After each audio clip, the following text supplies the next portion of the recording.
కీర్తన కీర్తనలు 92.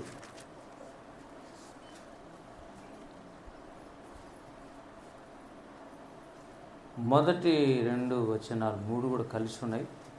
ఎవరైనా చదవండి గట్టిగా ఇప్పుడు. 92. యెహోవాను స్తుతించుట మంచిది, మహోన్నతుడా నీ నామమును కీర్తించుట మంచిది. ఉదయమున నీ కృపను, ప్రతి రాత్రి నీ విశ్వాస్యతను 10 తంతుల స్వరమండలముతోను, గంభీర ధ్వనిగల సితారాతోను ప్రచురించుట మంచిది. చిన్న మాట ప్రార్థన. కృపగల తండ్రి యేసయ్యా, నీకు వందనాలు చెల్లిస్తున్నాం. ఈ మూలవాక్యమును మా కొరకు ఆశీర్వదించండి ఆయన. నిత్య జీవపు మాటలు కలిగిన నీ మాటలు మా జీవితాల్లో, హృదయాల్లో, మనస్సులో నిండి పొర్లుటకు సహాయం చేయండి. నీ శిలువ చుట్టూ, బలిపీఠము చుట్టూ మా మనస్సు నిత్యము ప్రదక్షిణము చేయుటకు సహాయం చేయండి. ఈ మాటలు ఆశీర్వాదకరంగా మార్చండి. మీరు మహిమ పొందమని ప్రార్థిస్తున్నాను. అపవాది క్రియలు లయపరచి మీరే మహిమ పని వాళ్ళు దీవించండి. యేసునామములో అడుగుతున్నాము తండ్రి, ఆమేన్. పిల్లరా, 92వ కీర్తన అంటే ఎప్పుడు నీతిమంతుడు అనేది మనం చాలాసార్లు ధ్యానం చేసాం. 92వ కీర్తన అంటే 12వ వచనంలో ఏముంటుంది? నీతిమంతులు ఖర్జూర వృక్షము వలె మొవ్వవేయుదురు, లెబనోను మీద దేవదారు వృక్షం వలె వారు మొవ్వవేయటంలో ఖర్జూర వృక్షం, ఎదగటంలో దేవదారు వృక్షం. అలా ఉంటారు నీతిమంతులు. నీతిమంతుల మొవ్వ వేయటం, చిగురించడం. మొవ్వ అంటే మొగ్గ పెట్టడం. మొగ్గలు ఎప్పుడు వస్తాయి? నెక్స్ట్ ఫలం రావాలంటే కదా. చిగురు పెట్టడం. కింద ఏమన్నాడు 15లో? వారు ముసలితనమందు ఇంకా చిగురు పెట్టుచుందురు, సారము కలిగి పచ్చగా. కొంతమంది వృద్ధాప్యంలో కూడా బాగా ఆరోగ్యంగా, దిట్టంగా బాగుంటారు. చైనా దానికి చాలా ఎగ్జాంపుల్. చైనా కానీ, జపాన్ కానీ వాళ్ళు ఎలా ఉంటారంటే వాళ్ళ ఫుడ్డే వేరు. వాళ్ళకేం తెలియదు బైబిల్లో ఉన్న పవిత్ర జంతువులు, అపవిత్ర జంతువులు, పవిత్ర పక్షులు, అపవిత్ర పక్షులు చెట్టు ఏం తెలియదు. వాళ్ళు తినే ఆహారం మాత్రం చాలా ప్రోటీన్స్ ఉంటాయి, చాలా విటమినైజ్డ్ ఫుడ్ తింటారు వాళ్ళు. 90 ఏళ్ళు 100 ఏళ్ళు దాటిపోతుంటుంది కానీ ఆరోగ్యం పాడు కాదు, కంటి చూపు తగ్గదు. బైబిల్లో ఎవరు మతికి వస్తారు మనకు? మోషే 120 సంవత్సరాలు ఉండి కూడా అతని కనుచూపు తగ్గలేదట. అంటే లోపల బాడీ ఎంత హెల్తీగా ఉన్నాడో చూడండి. 120లో చనిపోయాడు కానీ హెల్త్ బాగలేక కాదు, దేవుడే పిలుచుకున్నాడు. రా పదం, ఇక పదం చాలే కానీ నీకు వాగ్దాన భూమి చూపించను, ఎందుకంటే నువ్వు మీ అన్న ఇద్దరు నా పరిశుద్ధతను ఘనపరచలేదు అని పిలిచిపోయిన. 120 బాగుంది సంఖ్య కదండి. అసలు మోసే జీవితమే 4 మూల 12 అన్నట్టు. 40 + 40 + 40 120 సంవత్సరాలు బ్రతికి. 40 సంవత్సరాలు ఫరో ఇంట్లో, 40 సంవత్సరాలు అరణ్యంలో ఇత్రో దగ్గర వాళ్ళ మామ దగ్గర, ఇంకొక 40 సంవత్సరాలు ఇశ్రాయేలు. ధ్యానించడానికి బాగుంటుంది కానీ అతనికి ఆరోగ్యం ఎలా ఉందంటే మంచి ఆరోగ్యవంతుడు. ఆరోగ్యము మన హక్కు. హల్లెలూయా. బార్న్ టు విన్ అంటే ఎవడో సినిమా యాక్టర్లు రాసుకుంటాడు. ఎందుకు పుట్టాడంట? జయించటానికి. నువ్వు కాదురా బాబు. ప్రకటన గ్రంథంలో దేవుని సంఘం జయించువారు అని ఉంది. లోకాన్ని జయించిన వాళ్ళు. Born to win. అసలు పుట్టడమే ఎందుకట? జయించడానికట. ఇట్లాంటి పదాలు వినాలి ఎక్కువ మనం. సచ్చు మాటలు వినకూడదు, అవిశ్వాస మాటలు వినకూడదు. Think positive, think positively. Power of positive. ఎక్కువ దయ్యం చుట్టుకుంటాడు మనకు. ఎన్నో 1,00,000 దయ్యాలు మినిమం ఒక్కొక్కరికి చుట్టుకుంటాయి. నా చుట్టూ 1,00,000 దయ్యాలు ఉంటే ఎలా ఉంటుంది? ఏదో ఒక ఆలోచన, ఇది అది, ఇంటిది, భార్యది, భర్తది, పిల్లలది ఆలోచన, ఇవాళ చింత, అనారోగ్యం, ఒక్కొక్క దయ్యం ఒక్కొక్క ఆలోచన పుట్టిస్తుంటే ఇక నీ మొహంలో నవ్వు ఎలా వస్తుంది? కానీ విశ్వాసము ఉన్నప్పుడు ఏమన్నాడు బైబిల్ అంటే, ప్రభువునందు ఆనందించండి. హల్లెలూయా. ఇక్కడ కూడా ఏమన్నాడు? యెహోవాను స్తుతించుట. యెహోవాను స్తుతించటం మంచిది. అంటే ఏంటి మంచిది? ఆదికాండంలో దేవుడు అన్నాడు, ఆయన చేసిన దాన్ని బట్టి ప్రతిరోజు ఇది మంచిది, ఇది మంచిదని. అంటే దేవుని దృష్టికి మంచిది. దినాలు చేయడంలో దేవుడు చేసిన సృష్టి అది ఉంది, చూసారా? అదే కాదు, మన జీవితాల్లో మనం చేయాల్సిన పని ఏంటి? స్తుతించటమే మంచిది, సనగటం మంచిది కాదు. స్తుతిస్తే మేలు జరుగుతుంది, సనిగితే కీడు జరుగుతుంది కదా. మత్సరపడకమో, అది కీడుకే కారణమవుతుంది లాస్ట్. మత్సరపడద్దు. ఇతరులను చూసి చెడ్డ కనులు. ఇప్పుడు ఏదన్నా మనకంటే వేరేది ఉన్నతమైన పక్కన వాళ్ళకి వస్తే చాలా బాధ, అందరికంటే మనకే ఎక్కువ వచ్చిండాలి, అప్పుడు ఏ దిగులు ఉండదు. వాడు అన్నాడట, ఈ పీతలది డబ్బా మూత పెట్టద్దులే. ఎందుకు పెట్టద్దు? పీతలు అంటే ఏంటివి? తినేటి ఏటి? మా భాషలో ఎండ్రకాయ, రాయలసీమ భాషలో పీతలంటే ఎండ్రకాయలు. అవి మూత డబ్బాకు మూత లేకపోయినా యాడిపోవద్దు. ఏమి అంటే అది ఇండియన్ పీతలు. అవి ఏం పీతలు? అవి హిందూ మహాసముద్రంలో దొరికే పీతలు, బంగాళాఖాతంలో అరేబియా సముద్రం దొరికే పీతలు, ఇండియన్ ఓషన్ ప్రాముఖ్యం కింది పక్క. అవి ఆడిపోవండి. ఒకవేళ పోవాలని ఎక్కితే ఇంకొకటి కింద లాగుతుంది. అది మన తత్వం, ఇండియన్ కల్చర్ అట్లా అయిపోయింది. పక్కనోడు బాగుపడితే వాడు ఎట్లా బ్రతికితే నీకెందుకయ్యా? చేతనైతే ఒక పూట అన్నం పెట్టు, లేకుంటే గమ్మగుండు. బాగుపడితే మాత్రం చూడలేని మత్సరపు కళ్ళు. మత్సరం ఉంటే అది ఏమన్నాడు? చెడ్డ కళ్ళు. మత్సరపడకుడి అంటే చెడ్డకా ఎవరిని చూడొద్దు, అది నీ కీడుకే. మత్సరం ఎముకలకు కుళ్ళు. ఇంకోసారి ఏమన్నాడు? మత్సరం ఎక్కువ ఉంటే లోపల ఎముకలు కుళ్ళిపోతాయి. ఎప్పుడు నవ్వుతూ ఉండాలండి. ఇండియన్స్ ఎక్సర్సైజ్ లెసన్లో ఇప్పుడు డ్యాన్సులు వేసుకుంటారు. అవి నవ్వేది వచ్చినాయి ఇప్పుడు, లాఫింగ్ థెరపీ. ఊరికైనా నీతి చూసి నవ్వుతుంది. ఏం అట్లా నవ్వుతాడు? అది బుద్ధి లేకుండా. నవ్వు 4 విధాల చేటు అని అన్నారు. అంటే ఆడపిల్లలు నవ్వితే మంచిది కాదని పెద్దలు. చూసిన వాళ్ళందరికీ చూసి నవ్వుతుంటే వాళ్ళు ఎంట పడతారు మరి. కాబట్టి నవ్వద్దు అంటారు. కానీ నవ్వు మాత్రం ఆరోగ్యమే. దేవుని స్తోత్రం. ఇప్పుడు మా వారి లేదు, ఫస్ట్ నవ్వుతుంది ఆమె ఫోన్ ఎవరైనా చేసి ఫస్ట్ ఎత్తి నవ్వుతుంది. బాగున్నారు. ఇప్పుడే కదా, పెళ్ళిలో చూసే నేను ఇట్లా చూస్తుంటే ఆమె పెళ్ళిలో ప్రతిదానికి నవ్వుతుంది ఆమె. కెమెరామెన్ తీసుకొచ్చి ముఖాన్ని పెడితే నవ్వుతుంది. అప్పట్లో 27 సంవత్సరాల కిందట. కొంతమంది సంతోషంగా ఉంటారు, అది దైవిక లక్షణం. హల్లెలూయా. ఏడ్చొద్దు, అది నీకే మంచిదిగా. కాబట్టి 92వ కీర్తనలో స్తుతించటం మంచిది. ఎలా? సితార పట్టుకొని. ఏమన్నాడు కింద? 10 తంతుల స్వరమండలం.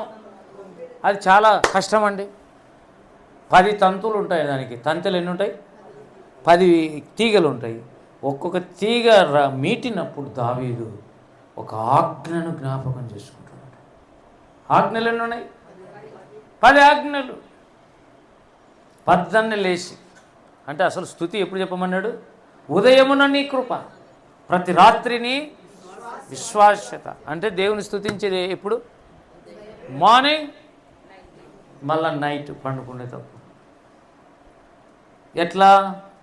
10 తంతుల స్వరమండలముతో గంభీర ధ్వని గల సితారుతో ప్రచురించటం మంచిది. ఒకటి వాంచుకుంటూ ధ్యానించటం, ఆరాధించటం నిన్ను చాలా మెలకువలో ఉండనిస్తుంది. ఫస్ట్ మెసేజ్లో చెప్పా కదా నేను, ఊరికట్టు సూచనగా. ఎందుకంటే హిజ్కియా దావీదు యొక్క సంతతి, దావీదును ఫాలో అయ్యాడు. మనం కూడా దావీదు సంతతి. దావీదు సంతతి అంటే ఒరిజినల్గా యేసుక్రీస్తు, దావీదు కుమారుడు. హల్లెలూయా. మనం ఆయన సంతతి కాబట్టి దావీదు సంతతే. దావీదు స్తుతిస్తే మనం కూడా. అందుకే దేవుని పిల్లల లక్షణం స్తుతించటం. దయ్యం ఏం చేస్తాడంటే దేవుని పిల్లలు స్తుతించకుండా చేస్తాడు, సనిగేటట్లు చేస్తాడు. ఇచ్చిన వాటిని బట్టి స్తుతించాలి, ఇవ్వని వాటిని బట్టి ప్రార్థించాలి. ఇచ్చిన వాటిని బట్టి ఇంకా ఇది ఇచ్చింటే బాగుండని సనగటం అనేది అది మంచిది కాదు, నీ ఆత్మీయ జీవితానికి మంచిది కాదు. అందుకే స్తుతించటం మంచిది. ఇచ్చిన దాన్ని బట్టి. దేవుడి స్తోత్రం. 10,000 ఉద్యోగం మరి సంసోన్ ఒకప్పుడు స్టార్టింగ్. వాడు బాగా చదువుతాడు, నాకు తెలుసు. డిగ్రీ చదివేది, గ్రూప్ 2 రాయాలి, గ్రూప్ 1 రాయాలి, అంత ఆసక్తి ఉండింది వాడు. సంసోన్ చెప్పిన నేను బాగా కష్టపడి చదువు. కానీ డబ్బులు అన్నీ సహకరించాలి కదండి. కోచింగ్లు పోవాలా, హైదరాబాద్ పోవాలా, ఎంతో డబ్బులు పెడితే చదివే వాళ్ళు లేరు.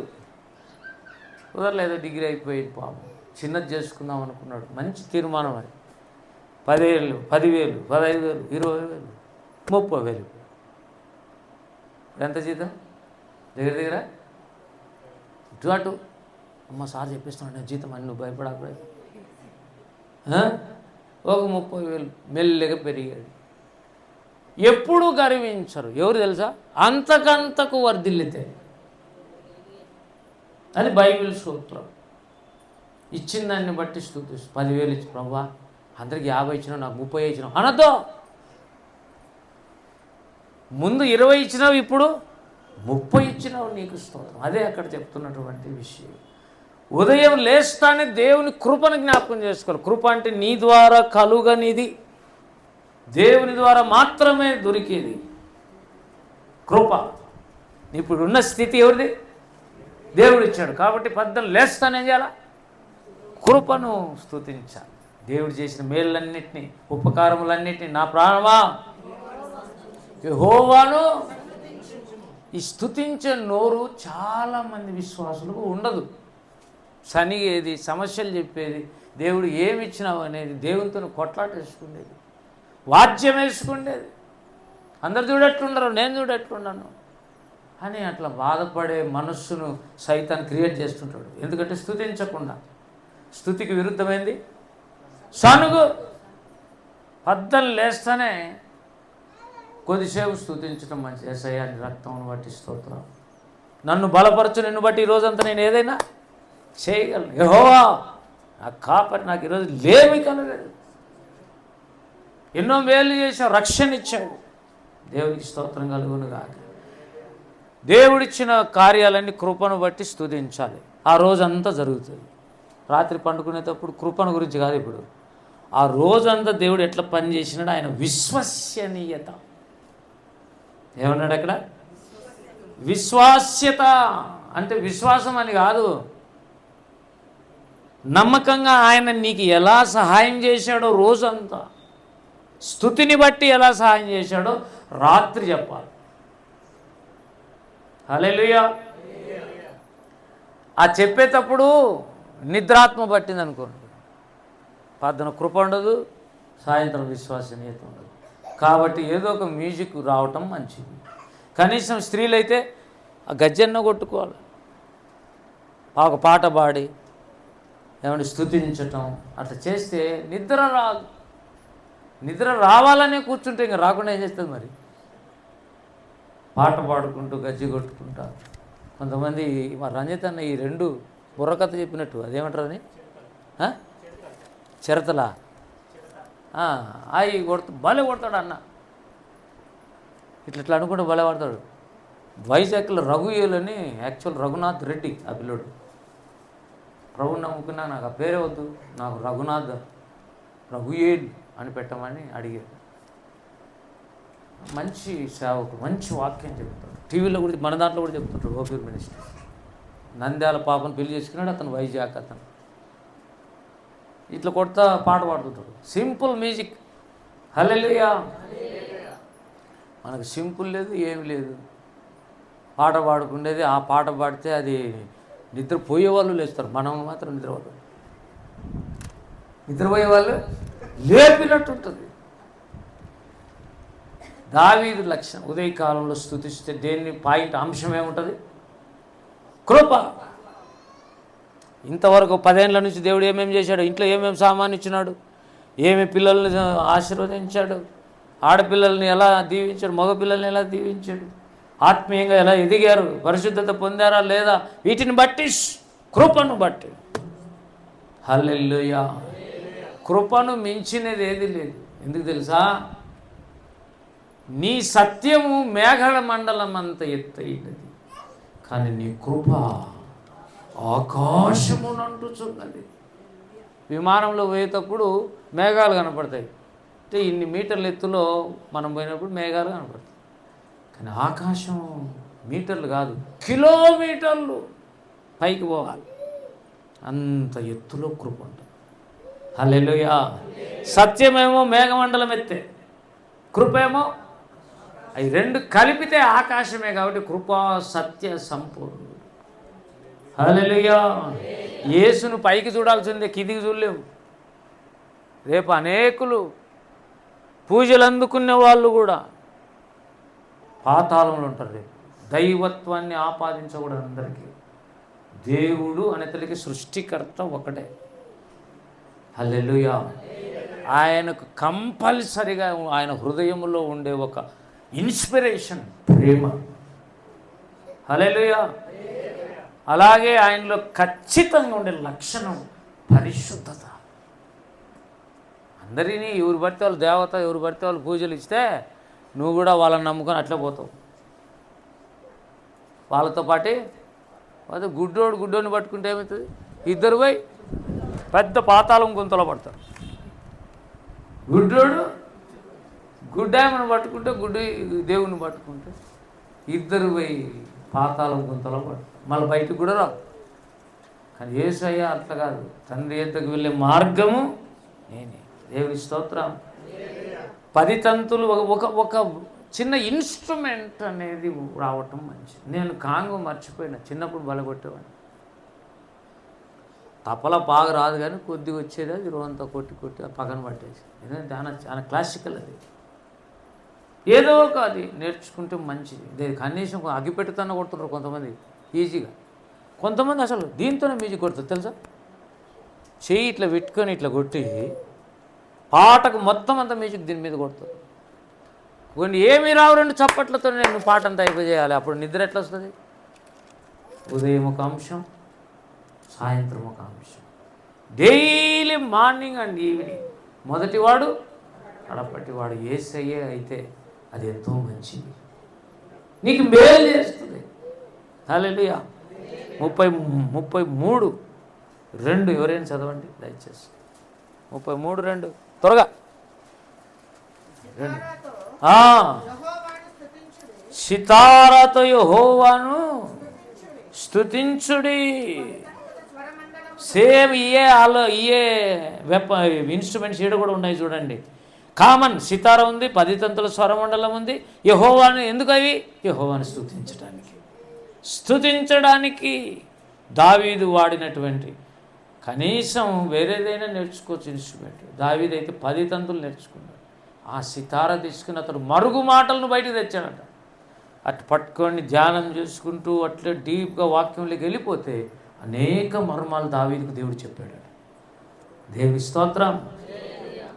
ఎక్కడెక్కడ ఇది ఉందో, సితార ఉందో లేదా స్తుతి ఉందో, అక్కడంతా కొత్త విషయాలు జరిగాయి అన్నమాట.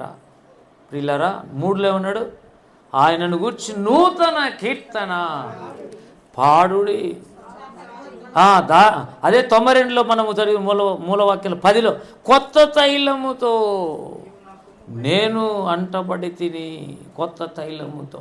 కొత్తది, నూతనమైంది జరుగుతూనే ఉంది. హల్లెలూయా. స్తుతిస్తే మంచిదేంటి? నూతనత్వం. దేవునికి స్తోత్రం కలుగునుగాక. ఇంకొక మాట 144:9 ఎవరైనా తీసి చదవండి. స్త్రీలు త్వరగా 144:9 చదవండి. ఎవరు? దేవా, నిన్ను గూర్చి నేను ఒక కొత్త కీర్తన పాడేదను. సేమ్ చూసారా? కొత్తది ఉంది, స్తుతి ఉంది, ఇవే ఒక ఇన్స్ట్రుమెంట్ ఉంది. నిన్ను కీర్తించేది, నిన్ను స్తుతించేదను. దేవుని స్తోత్రం కలుగు. అందుకే వర్షిప్లో ఖచ్చితంగా మ్యూజిక్ అనేది ఉంటుంది, ఉండాలి. ఇప్పుడు ప్రకాష్, ఆ జయప్రకాష్ ఏది జైపాల్ కదా, ఆయన కొడుకు రాజ్ ప్రకాష్ వాళ్ళు బాగా కొత్త కొత్త ఇన్స్ట్రుమెంట్, అంటే మ్యూజిక్లోనే డిగ్రీ చేశాడు కాబట్టి అది.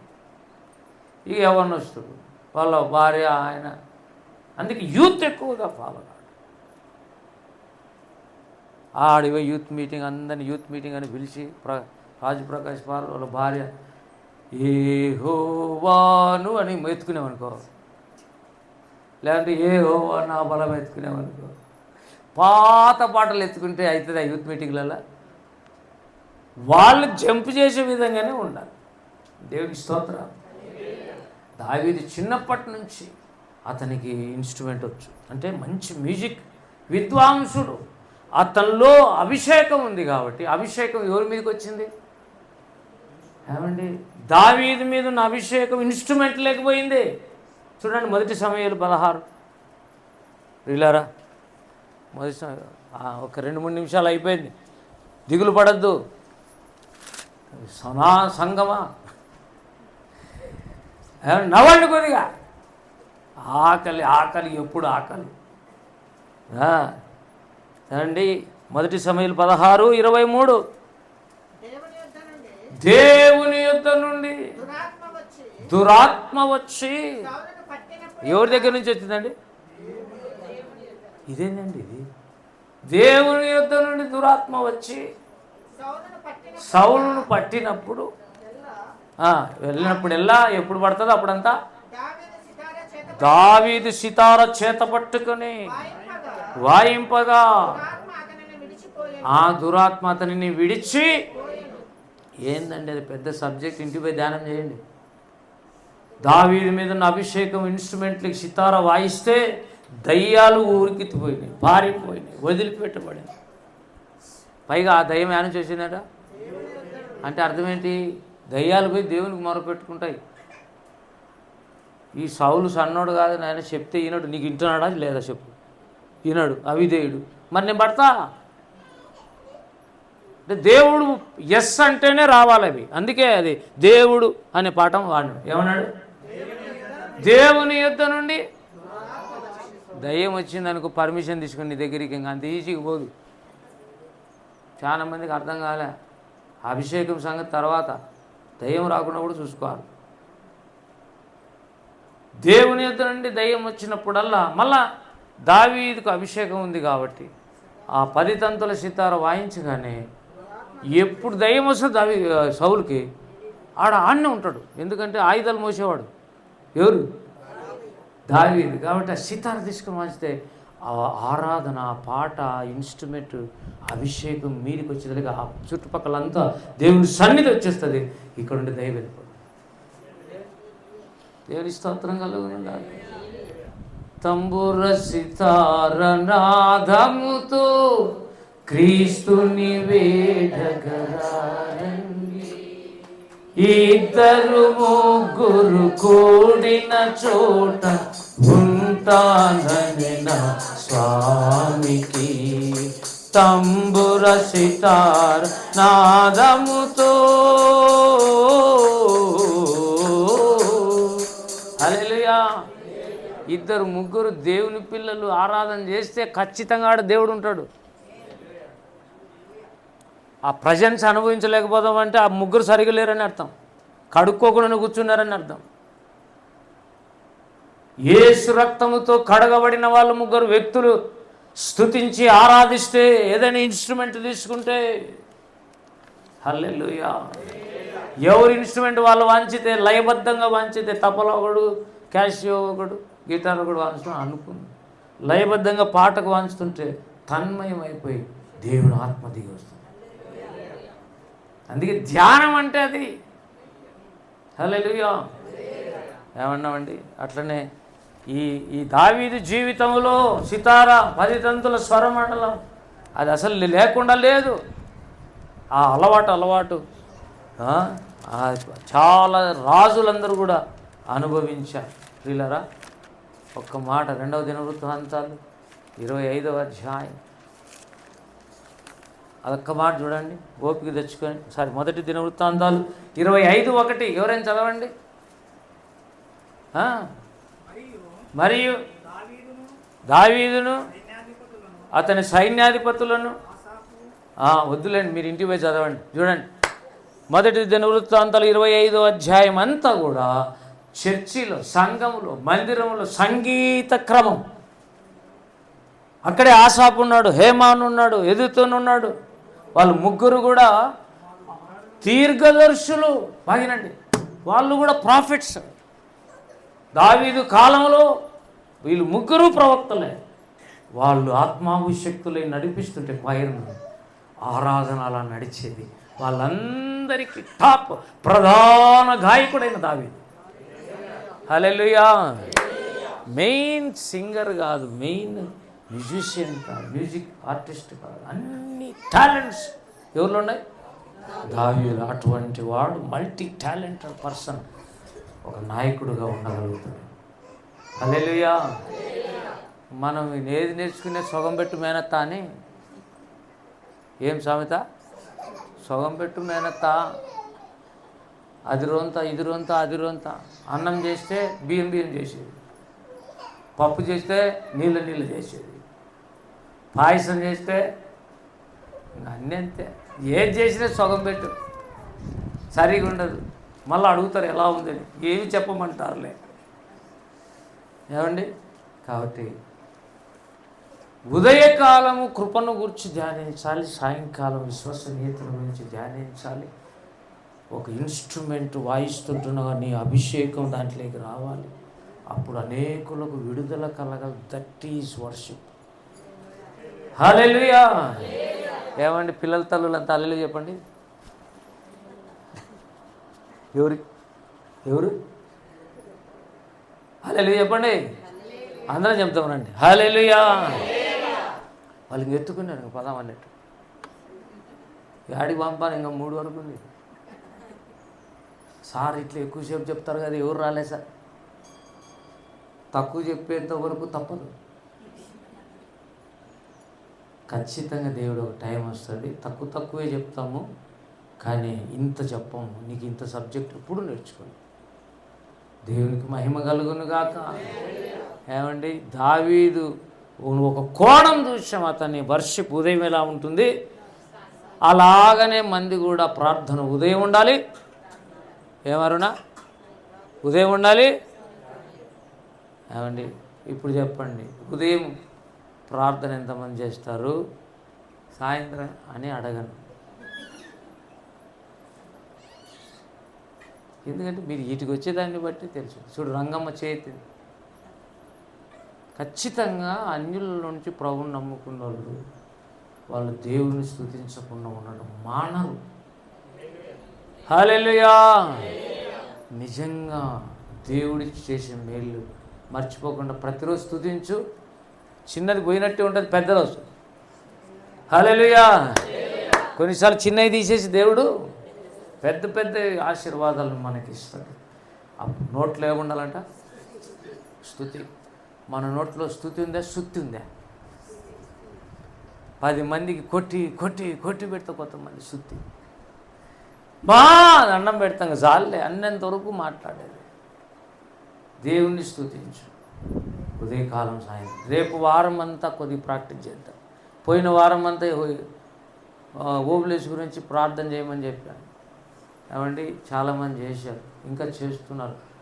చేయండి, పర్వాలేదు, అప్పుడే తెగిపోలేదు. చేసిన వాళ్ళు చేయెత్తుతారా? అమ్మ వెరీ గుడ్, నాకు ఈరోజు ఘనత కలిగింది. ఇంతమంది చేశారు, కనీసం 8 మంది 10 మంది ఉన్నారు. 10 మూల 30 గంటలు ఓబులేసి ఒకటే 15 గంటలు చేసుకున్నాడు, 45 గంటలు అయినాయి. కొన్నిసార్లు గంటలలో 46 అయినాయి అనుకో. కొన్నిసార్లు అక్కడ బ్రేక్ ఉంటుంది, టక్కనే కేసు తెగిపోయేది ఆడుంటుంది అన్నమాట. కాబట్టి ఇంకా కొంత చేయని వాళ్ళందరూ చేయండి, అద్భుతాలు మనం చూడాలి. ప్రతి ఒక్కరి కోసం అలా చేయబోతున్నాం. హల్లెలూయా. మనం సొంతం చేత కానప్పుడు సంఘం అంతా కలిసి సపోర్ట్ చేయాలి, అప్పుడు అద్భుతాలు చేస్తాడు. భవిష్యత్తులో మీరే అందరికీ నేర్పిస్తారు. అట్టి కృప ఈ సంఘంలో సమృద్ధిగా నీ జీవితంలో ఉండును గాక. రండి ప్రార్థన.